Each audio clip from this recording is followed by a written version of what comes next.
Hey everyone, welcome to the Week 7 recap of the Danker Family Fantasy Football Podcast.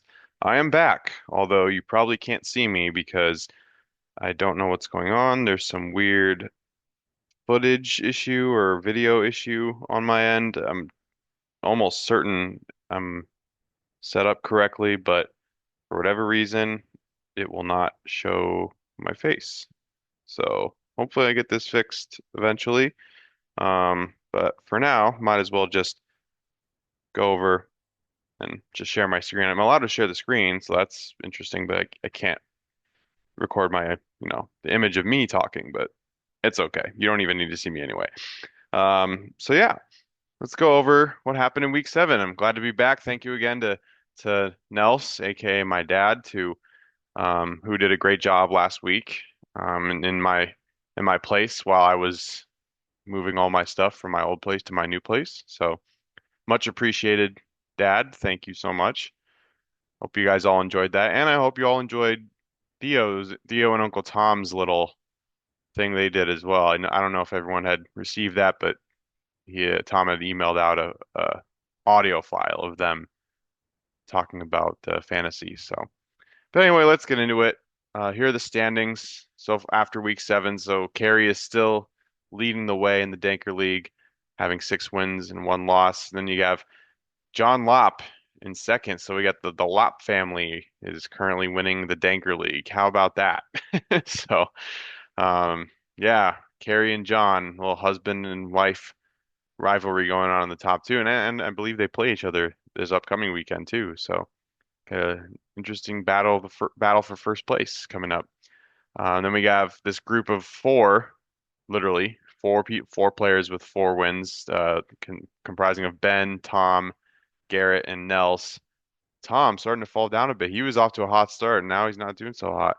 Um, 3 wins at Carol in 7th place, so she's slowly trying to creep back into the playoff picture. And then you have myself and Joan with 2 wins each. We each got our second win this past weekend, so good for us, finally getting off the losing skid there. And then poor Adrian, 6 losses in a row, 1-6, dead last. So I believe this is the first time in the last 2 seasons that I have not been in last place, either sole last place or tied with other people for last place. So welcome to the bottom, Adrian. That's all I got to say. Looking at this, some other things too. We got a new points for leader. Carol surpasses the first one to surpass the 900 point mark in the season. So her team, I mean, she has Derrick Henry and Jalen Hurts. They've both been doing pretty well lately, and that obviously helps. But she's just had, and she picked up Kareem Hunt too, I believe. So that's all been very beneficial to her. She's been doing pretty well as of late. And then points against also no longer carry. We have Nels, who's in first place in terms of points against. So he's been very fortunate when he's facing up against his opponents. He's been giving up the least amount of points. So a little interesting there. So, but anyway, and then on to some recent activity. We had a little bit of a weird situation going on last week. Still a little unclear on what happened exactly. There was a proposed trade. Nels was going to propose Marvin Harrison Jr. to Tom for Brandon Ayuk. Not sure exactly what happened, but there was something went down and weren't supposed to trade for a little bit, but then that got lifted. So, um, do want to thank Carol for her efforts as commissioner and for allowing us to make trades again. It is interesting though because now Ayuk is out for the season, so very fortunate for Nels that that trade didn't go through, and very a little unlucky for Tom.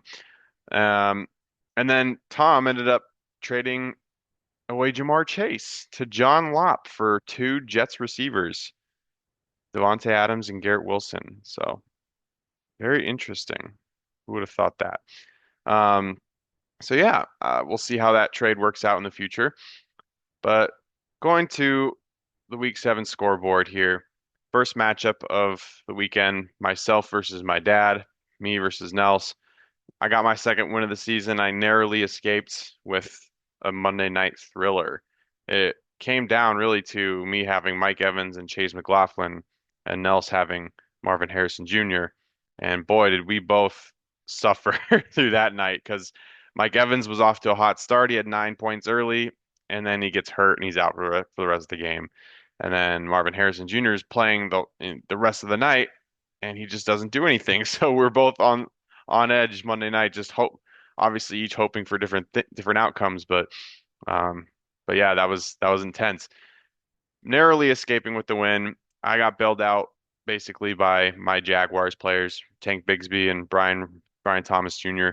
They really led the way for my team and also got help from Kyron Williams too.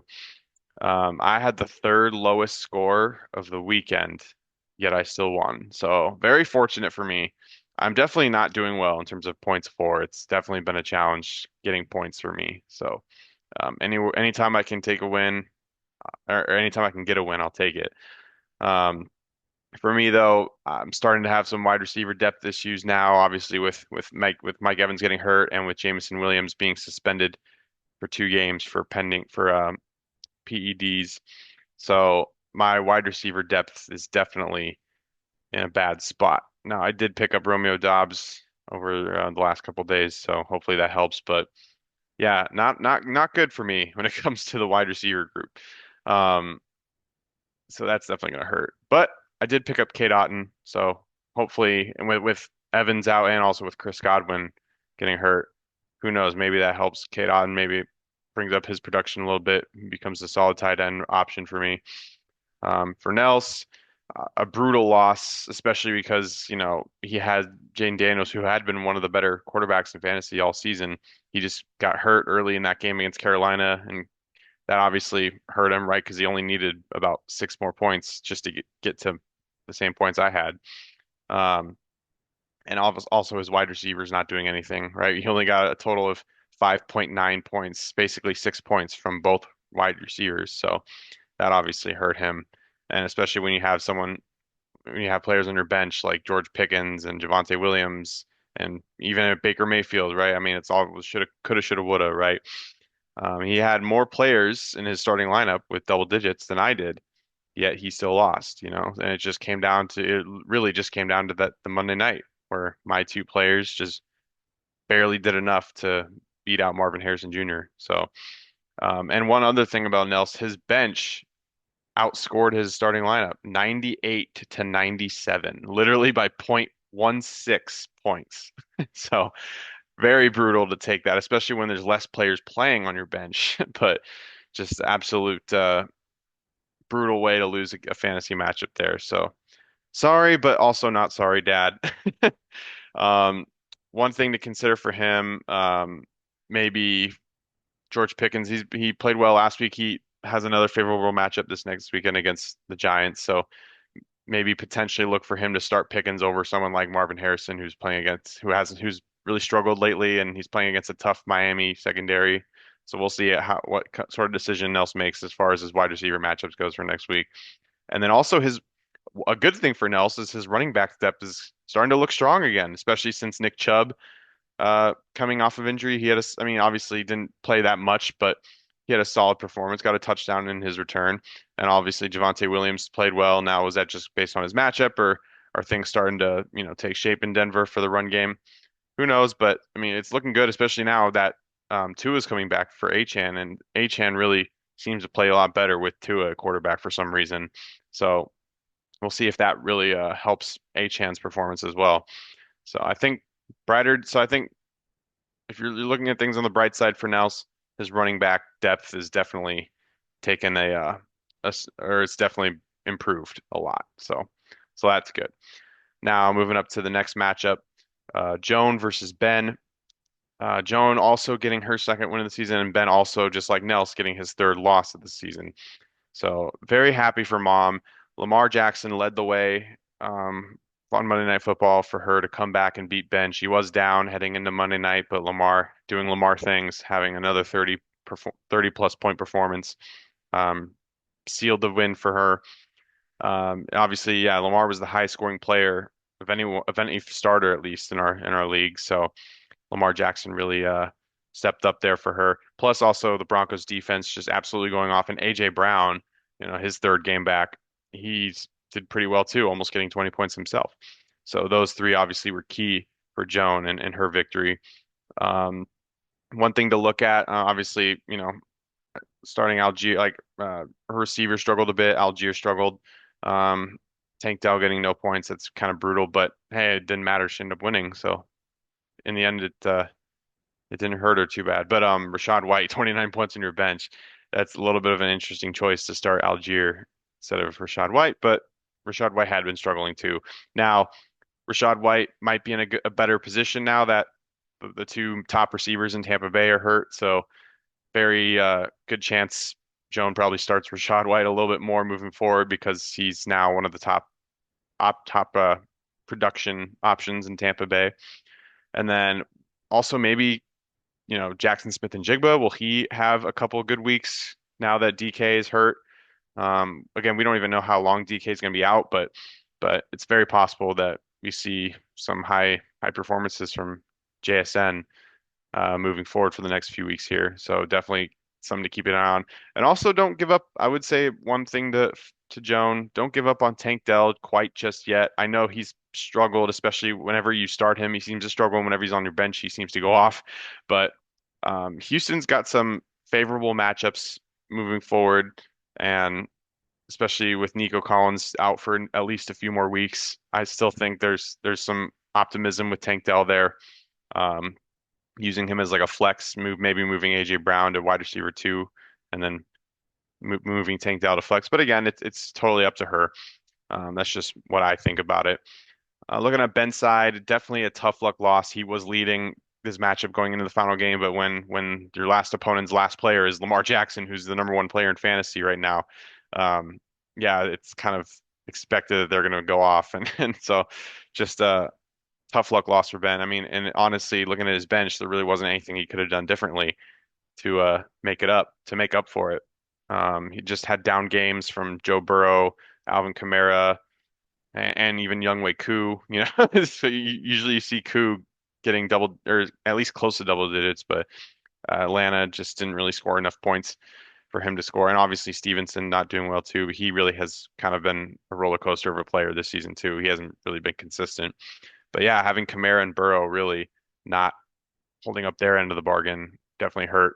Um, but one good thing for Ben, going for him at least, Najee Harris, he's had back-to-back 16 plus point results. So last week or 2 weeks ago against Vegas, last week against the Jets, is Najee Harris starting to get on the up and up? He's had back-to-back good weeks. It could be a fluke, but it is something noteworthy. So I figured I'd point that out. And it was a good replacement to have with ETN out. And also Kyle Pitts. He had 3 straight weeks. He's had his third straight week of 10 plus points after getting no points, I believe, in week 4. So definitely something to consider, having Kyle Pitts be more productive for Ben. So it's definitely another positive sign for Ben's squad. One major question though for Ben is that Olave and ETN, these were two of his top 3 draft picks this year. Now are these two, and I sorry, um, will they bounce back from injuries? Will Travis Etienne come back to form when he's healthy again? Will Chris Olave figure things out, or is he more of a? We'll have to see when Derek Carr comes back. Kind of, is he in that kind of a spot? It's tough, because Olave and Etienne have not been doing as well as they were last year, so it's a little bit of a tough spot for them in his lineup, especially when you have Jefferson and T. Higgins doing pretty well at receiver, and you have Kamara and Harris doing well. I mean, usually Kamara does well, but you have Harris doing well too. So a little bit of an interesting spot for Ben with those two players. So yeah, that's that matchup. Go down to the third matchup, Tom versus Carroll. Got a little sibling rivalry, oldest versus youngest. And Tom doing a good job getting points, but just absolute tough luck facing the highest point scorer of the weekend in Carroll, who got 151 points. My goodness, Carroll getting her third win of the season, Tom getting his third loss of the season. And interestingly, this was Tom's second straight loss, which I went back and checked. He did not have a single stretch of games last year where he lost 2 in a row. He never lost consecutive games last year. So uh, Tom on a losing streak for the first time in quite a while. So better shake things up there, Tom. He's got three players. Looking at his team, he had three players in 20 plus points with Mixon, Barkley, and Allen. And he also only had three players under 10. So he had like Montgomery only had eight, Deontay Johnson less than three, and then the Jets defense getting negative. But everyone else was in double digits. So his team did pretty well, but it was very unfortunate facing Carroll, who just absolutely demolished him. I mean, she had four players at 20 plus points, which is just insane. All of them being like her top players, really. Her stars came out to play, a quarterback, both running backs, and top receiver. And also doesn't hurt having George Kittle as he's the number one tight end in fantasy right now. He's playing well. And even the Commanders defense, she took advantage of that matchup against a really struggling Carolina team. So very good decision in the waiver wire for Carroll getting that one. Really definitely helped propel her to win. For Tom, yeah, like I said, he couldn't overcome Carroll's monster performance. Um, he really didn't have anything else he could have done differently other than, I mean, even if he plays the Vikings defense instead of the Jets, he still loses. So there really wasn't much else he could have done. One thing to look for, he did trade away Jamar Chase to John, so he no longer has the number one receiver in fantasy this year. Will will that affect him moving forward? Will he regret this? Is this something that is he thinking, oh, he just wants better depth because he's going to get both Devontae Adams and Garrett Wilson? Is he going to try to flip one of Adams and Wilson for another trade? Who knows? But his overall depth is a bit shaky at wide receiver too because Deontay Johnson struggled this week, and who knows if he's going to continue to struggle with Bryce Young now coming back with Carolina. Andy Dalton's going to be out this week, I believe. So we'll see if he continues to struggle. And then obviously Brandon Ayuk got hurt; he's out for the season. Tom dropped him, and then that leaves the rest of his depth as Josh Downs and Wan'Dale Robinson, who are just very inconsistent players. So a little bit of shaky depth situation for Tom at wide receiver. Although, like I said, he did get the two Jets receivers in that trade with John. And then obviously for Carroll, like I said, four players with 22 plus points, and she even had her two other players of defense and tight end with 15 plus points. Um, and obviously Kareem Hunt, what a midseason pickup for Carroll. Uh, that he's been kind of a godsend, honestly. So he's been playing out of his mind last couple of weeks, and he's just a very solid pickup for Carroll. Because at the beginning of I mean, James Cook now being her third best running back, she's got pretty solid running back core for her team. Um, Overall, her depth is still concerning, though. I mean, I'd say, other than Khalil Shakir, who's been pretty consistent, um, everyone else, though, there's not really much faith in how reliable they are, I'd say, in my opinion, especially wide receiver. When your second best receiver, I guess, is either Shakir or Ladd McConkey. I mean, McConkey's had his good performances, but he's also inconsistent. So it's interesting. We'll see how the rest of the season shakes up for Carroll. Tyler Lockett may be something to keep in mind in case, you know, DK's out for a while and Lockett's role gets stepped up a little bit for Seattle. Um, and also McConkey's got some favorable matchups coming up, so maybe Ladd McConkey actually does improve a lot the rest of the season, especially with um, him basically being the top receiver for the Chargers so far this year. At least it's what it appears. So yeah, Carroll, absolutely uh, monster performance from her, getting her the win. Moving on to the fourth matchup here, John versus Adrian. My goodness, I mean, what a cakewalk of a victory for John. He annihilated Adrian by 80 points. 138 to 58, an 80-point margin of victory. That has to be some sort of record, right? I mean, not only for John's case, but also for Adrian. I mean, is that the record for least amount of points in for a starting lineup? I mean, wow, that's brutal. Um, for John, I mean, he only had two players that didn't get in double digits. His tight end, Dalton Kincaid, had 8 points, and then Devontae Adams had six. Everyone else, 13, at least 13, and if not even more. That's obviously a huge recipe for success. And 138 was the second highest, so he's just very lucky he didn't play Carroll this week, or else that would have been a very brutal loss to take. Um, Obviously, you know, everyone just did their job. Brees, James, the receivers. Rams defense was a great pickup against the Vegas Raiders. So yeah, he's just overall great, job of the starting lineup for John. For him moving forward, he does pick up Jamar Chase, so he does, no longer has Adams and Wilson, but he's got Jamar Chase. Cooper Kupp is returning from injury, so that's huge. And Terry McLaurin's been on a tear last couple of weeks. He's been very good. So even with Devontae Adams and Garrett Wilson gone, he's still got a solid core three of start worthy receivers in Kupp, McLaurin, and Chase. And let's not forget Nico Collins is still a really good wide receiver, and he'll be back off injury pretty soon. So once again, John Lopp, amazing wide receiver depth. Just got to hope that Cooper Kupp stays healthy.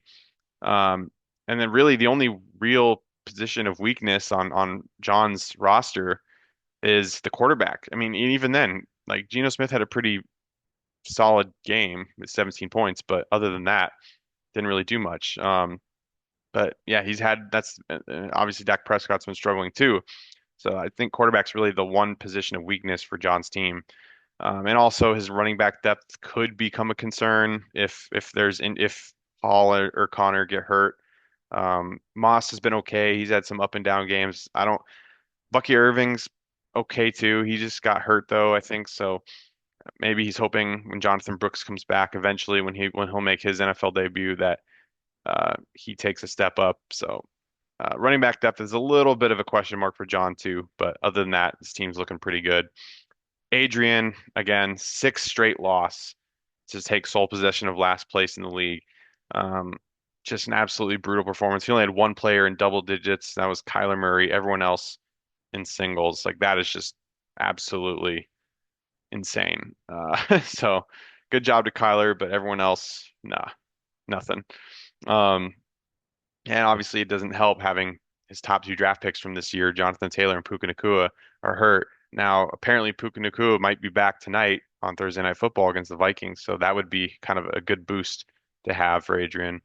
Um, but yeah, I mean, that's really made an impact on his team not having his top two draft picks, right? I mean, speaking from personal experience myself, I don't have my top draft pick and Chris McCaffrey, and that's definitely hurt me. So definitely when you don't even have your top two draft picks, yeah, that's tough to take. And even like, down performances from J.K. Dobbins, Stephon Diggs, Jalen Waddle hasn't been the same without Tua. Sam Laporta hasn't been anywhere near as good as what we all thought he'd be in his second season of in his second season of his career. And so it's just been a rough season for Adrian so far. Um, but one thing to look at on the bright side, I mean, obviously Puka coming back too, Brandon Aubrey, the kicker coming off the bye, is Tua's return going to help Jalen Waddle? I mean, we'll see. He hasn't really done much all season, even early in the season with Tua, so it'll be interesting to find out how that goes for Adrian and his team. And then moving on to the final matchup, Garrett slash Theo versus Carrie. Carrie continuing to dominate the league and getting her sixth win of the season, while Garrett gets his third loss. Very tough, close loss to the current leader of the league. So props to Garrett for only losing by five, it looks like. So he only had two players in single digits, and he was the fourth highest in scoring. It just wasn't enough. Tyreek Hill only 2 points, and the 49ers defense only five. So it just wasn't enough. It wasn't in the cards. If he makes a few decisions right, another coulda, shoulda, woulda. His wide receiver depth did just take a hit with Metcalf and Godwin going down, but it also could be coming back with Tua returning. Does that help Tyreek Hill? He's got Amari Cooper on his bench. He looked great in his first game with Buffalo. He'll probably start him. And then he's still got guys like Zay Flowers and Keenan Allen that you have as options as well. So, and they're not bad depth pieces to have. So his depth is coming in handy right now, real at a great time for Garrett. Um, and then one big question is it finally time to make the decision for Garrett to bench Patrick Mahomes and start Jared Goff? I mean, Jared Goff has been one of the better fantasy quarterbacks this year. Patrick Mahomes really hasn't done much in fantasy. He hasn't really had many great fantasy performances. So Goff has been consistently better. And obviously even next week he's got a better matchup. He's playing at home against Tennessee, which is most quarterbacks play pretty well against Tennessee. So it's one of those like, is it time to make that switch? I feel like personally it would be. So yeah. And then for Carey, like I said, she continues to win. She's still at the top of the league, 6-1. She only had two players as well in single digits, Jaden Reed and her kicker, Evan McPherson, Kickpherson, as she pointed out. Um, Overall, though, she's just got an incredible team. Her depth is looking really strong. She's got like basically four incredible wide receivers with Moore, Lamb, Reed, and London.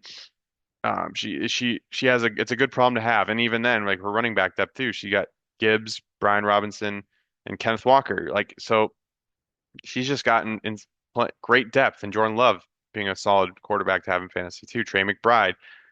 I'm just very jealous of her team. I'm not gonna lie. So overall, she's got a really strong team. And Brian Robinson, is he gonna excel moving forward with Daniels being out, potentially one, maybe two games? We'll see. Um, yeah, so it'll be interesting to see what decision Kerry comes up with moving forward. And then moving on to the final segment here, looking at the games coming up for this upcoming weekend.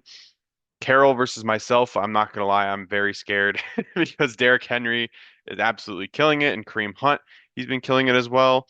Um, and she's got Amon-Ra St. Brown against the Titans defense. So, and George Kittle, like she's just got a lot of scary players on her team.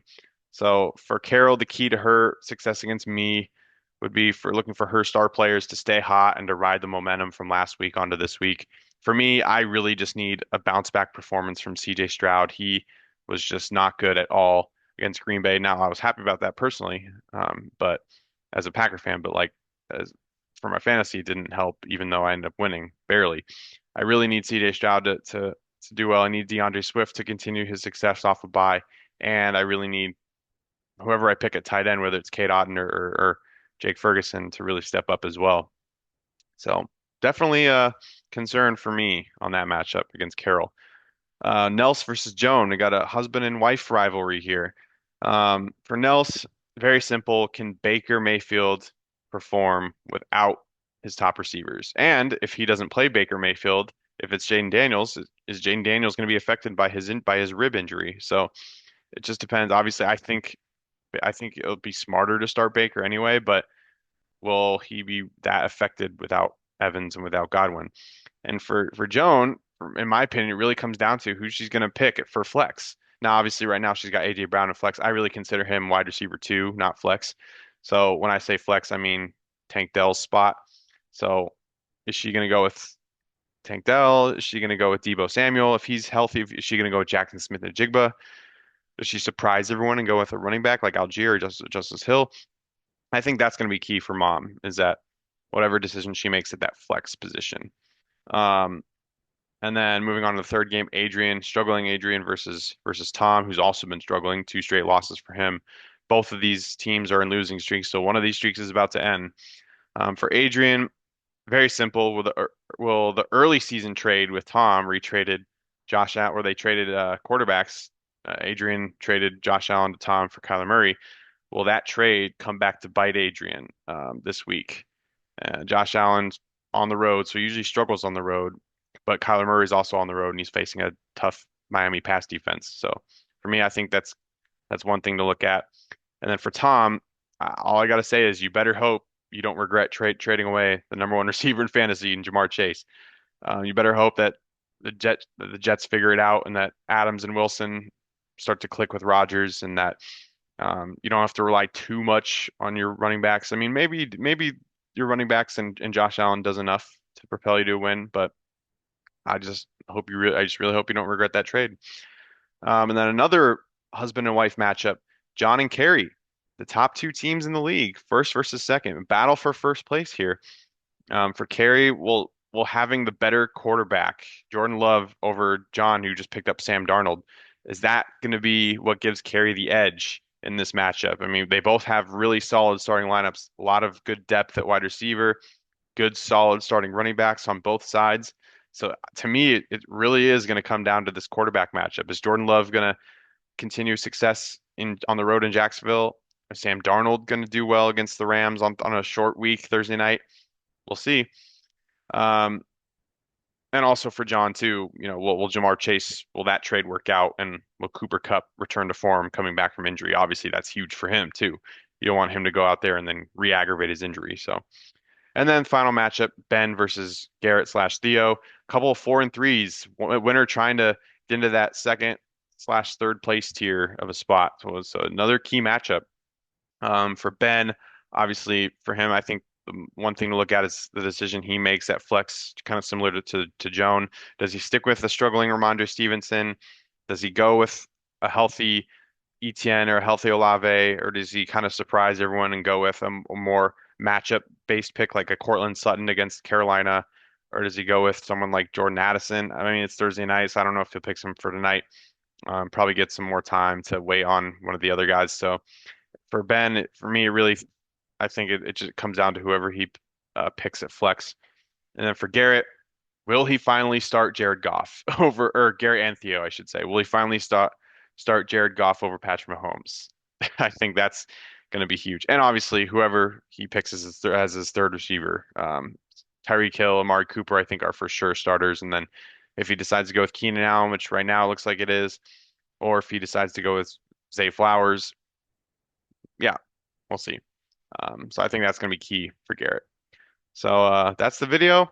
Thank you so much for watching. Thank you for your time.